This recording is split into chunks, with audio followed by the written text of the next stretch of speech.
Hey there, I'm Sam, and I'll now be answering the questionnaire for the cumulative assignment or the final assignment. So part two and part three of the assignment.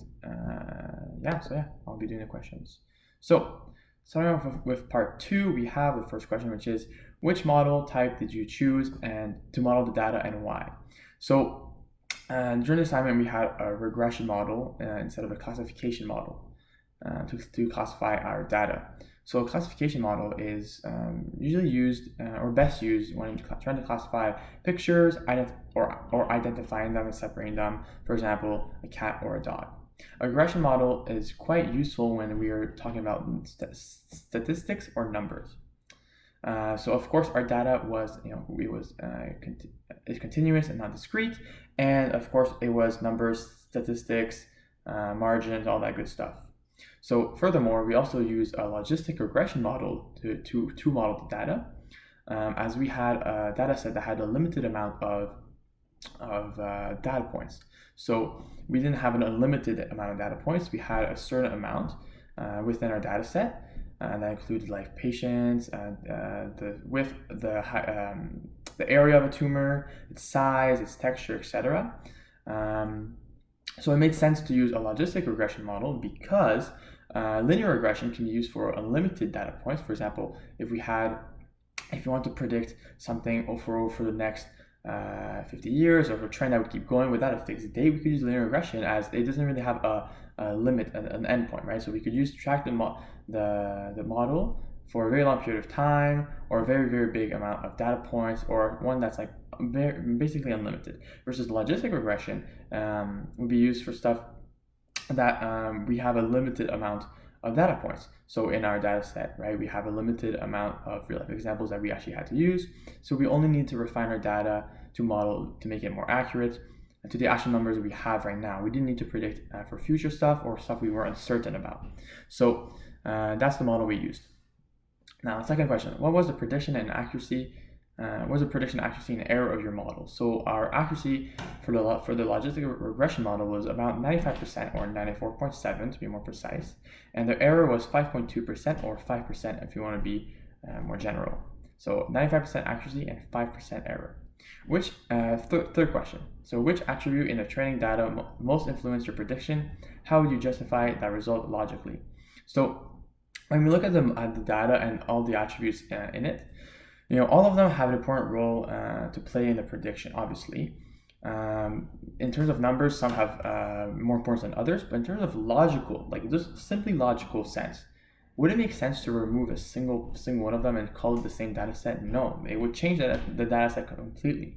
Now we have a more general data set that included, as I said earlier, from texture to size to mean area, and various different other types of data, right?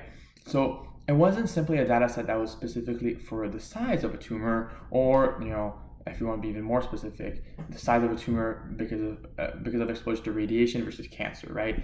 Versus cigarettes that led to cancer. So those are very specific data sets. If we were to take out an element, for example, the mean area, that would completely change the predictions and the results of that data set, right? Because if you have a data set about size and you take out the data point, then you kind of lose your entire data set, like, and the meaning of it. So for ours, there wasn't really one that was more important. Taking one out would change the data set for sure, but it would have a drastic effect on it, though it would change the overall outcome, no matter which one you take out. There wasn't a more important one than the other, since we had a more global or we could say general data set. It wasn't super specific to one thing about tumors and breast cancer, right? So next question. What steps did you take to optimize the model to fit the data more accurately? So adjusting the learning rate or regularization and the tolerance, which wasn't listed, but we also have tolerance. So now let's describe at least two improvements. So before we get into that,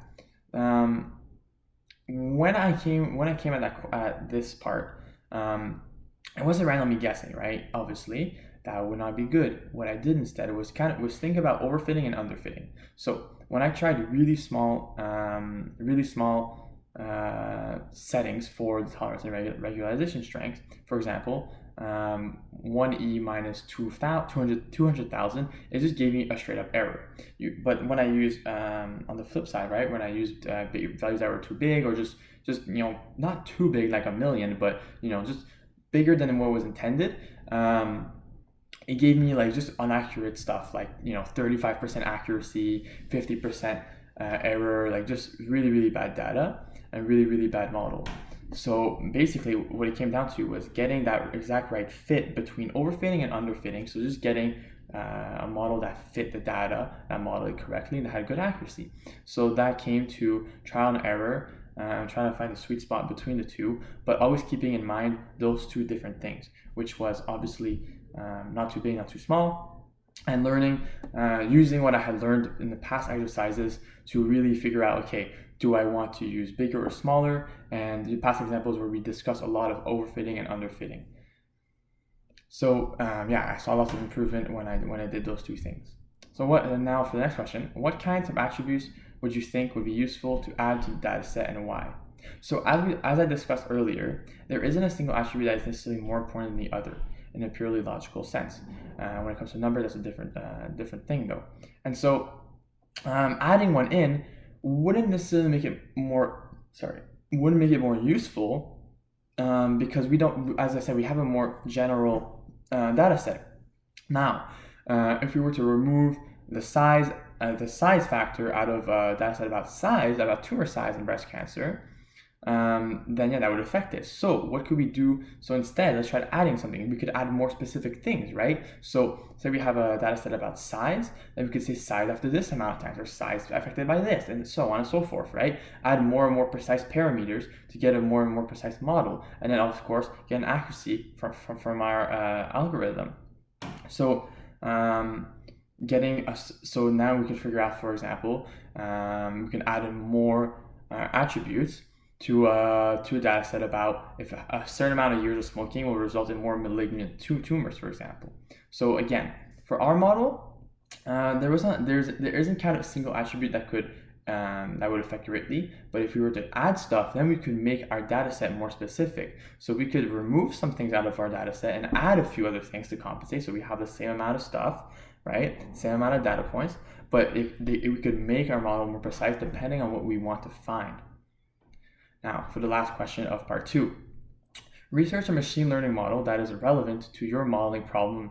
So we had a regression or classification, and explain the pros and cons of using that model versus the one you use. So as I said earlier, I used a regression model and not classification. So let's compare the two. So a classification model could have been used to identify and classify different types of cancers and malignant tumors. Training this model could see it being used to identify whether a mole, for example, is the start of a cancer or not, as we sometimes get evaluations and exams to look at moles on our body and see if they are possible cancer or not, right? However, classification is not as good it's not really good when it comes to dealing with statistics like our data set presented, so numbers, etc. If we had been dealing with images and trying to identify them, it would have been a different story though. We would have used a classification model. Both, and so in conclusion, really, both models are good, just used for different stuff. If we had been shown images and try to class them, and you get our model to class them as best as they could, then we would have trained our model differently, so they would have built it to class stuff. But since we had numbers, we use a regression model. So both models can be used in the medical field for sure, but just for different things. And that's why we have them, because if one model could do everything, then there would be no point in having the other one, right? So we have two models, and for different stuff, they have their pros and their cons, things they can do, things they can't do, or things the other one does better than the other, and vice versa. So that's it for part 2. Let's go to part 3 now. And the first question of that part is, explain the practical implications of your results on 3 different stakeholders, for example, myself, the government, and a relevant corporation. What recommendations would you make to these stakeholders based on the data? So based on just the results from the data, I would basically tell the government that, again, AI is proven that is able to identify and predict relevant data based on a specific data set accurately, very accurately. I would also tell the government and medical corporations that they need to invest more in this field, especially in breast cancer, as it's the most prevalent cancer for women. And we could also say invest more into the research of AI for to predict prostate cancer as it is the most common cancer for men. So basically, what that means is we saw that the AI that was able to predict with really good accuracy breast cancer and be very close to 95% accuracy. So what that means is, and that was only made by one person, by me, and of course the teacher who wrote some of the code, and that was also based off of source code from before. So basically 3 people, right? It was by 3 people, and we were able to get a 95% accuracy on our model. Now versus teams of dozens and dozens of doctors and researchers trying to do that on their own, or having to go book an appointment, that kind of stuff, having to work in a lab, etc. That's more work, obviously. So you could tell the government to, of course, invest more in AI, invest more people to develop AI, and give more funds to medical corporations so that they can implement that AI that's been created into their actual hospitals, into clinics, etc., to make it more accessible and get people better predictions on if they're at risk of breast cancer, prostate cancer, whatever kind of cancer. And it can be applied to, of course, many other sicknesses, virus, bacteria, whatever, all of the medical field. If the governments around the world started giving more funds to AI and the research of it, then we could see it being used in way more stuff than just on our smartphones, but really everywhere. And I think that AI that helps people, especially in the medical field, should be the top priority for governments to fund that stuff, so that medical companies and hospitals and everything, provincial governments for us, state governments can start implementing those region-wide and giving access to the population, as is really a life-saving invention. So now for the final question of part 3 and the assignment. Research how AI is being used in the real world in topics related to your data set. What progress has already been made, and what are the future potential developments? So for that one, there's actually quite a bit. So in terms of breast cancer, they're being used right now for mammography, which are scans to try and detect cancer in women's breast, which has been very useful. But sometimes fat and other tissues like that can be confused, and it's just not the most precise thing, especially when it's the human eye. When you're looking at the image and it's the human eye, there's a chance for error. But a really well trained AI and really accurate AI can be on par with humans, or even better. So in the research they did, it was in March of 2019, they took around 2,600 different exams from mammographies, and around 600 of them were of malignant tumors. And they knew that ahead of time, because they had 100 radiologists look at those images and get that data, and then they tested in AI. And the accuracy of the amount of malignant tumors it found out of those 2,600 was on par. They found all of them, 653, I think that was the exact number. And the thing is that you had one AI, which was 101 radiologists, and the AI actually had it was 0.5% more accuracy than the radiologist, except the only difference is that you had one AI, one algorithm, or one neural network, right? Just one AI versus 101 radiologists. Now think about the amount of time, effort, resources, money, whatever that goes into paying these people and having facilities for 100 of them, versus just one AI that can be in one computer, one server, one database, right? So that's a huge thing.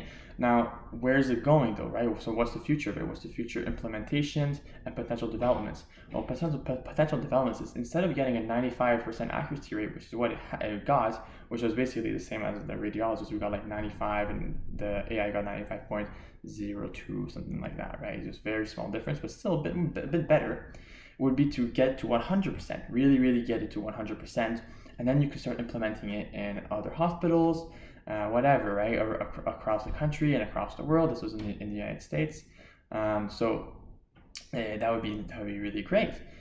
You also see this in other things, not just breast cancer. Of course, there was a study done for lung cancer, and that saw 6 radiologists versus 1 AI. And since they only had 6 radiologists, it was actually only, but compared to 101 is quite small. the AI completely was a landslide, right? So the radiologist got way more wrong than the AI did. We had been way more trained, had way more training hours, and was able to just better itself much, much, much, much faster than even people who have been doing this as a career, right, for years. We saw the same thing with OpenAI, which was an AI that beat the best players in the world at a game called Dota 2. Even though those players had been playing for almost 10 years, as AI had been created, and a thing of 2 months was able to beat all of the best players in the world, right? So AI is able to learn much, much, much faster, and we could see it just grow and grow and grow and get better and better throughout the years, as it could learn thousands of years of human knowledge in just a few months, right? Same thing happened with the Go, with the AI that beat the best player at Go in the world, who Go is a game that's 2,000 years old, and yet an AI was able to learn it in a few months and beat 2,000 years of human knowledge. So imagine implementing that in medical fields and medical services for humanity. That would be amazing. But again, we're not there yet. We're just starting to do these trials, as we saw that happen in March of 2019. So that's very, very recent. So I think the future is really in the government spending more funds, more resources into funding these things, getting better research, getting better AI, getting better teams to make those AI, and then implementing those for the populace of their nation. So that'll do it for me. That was all the questions answered. Thank you for a good course, and thank you for grading everything really quickly. Really appreciate it, and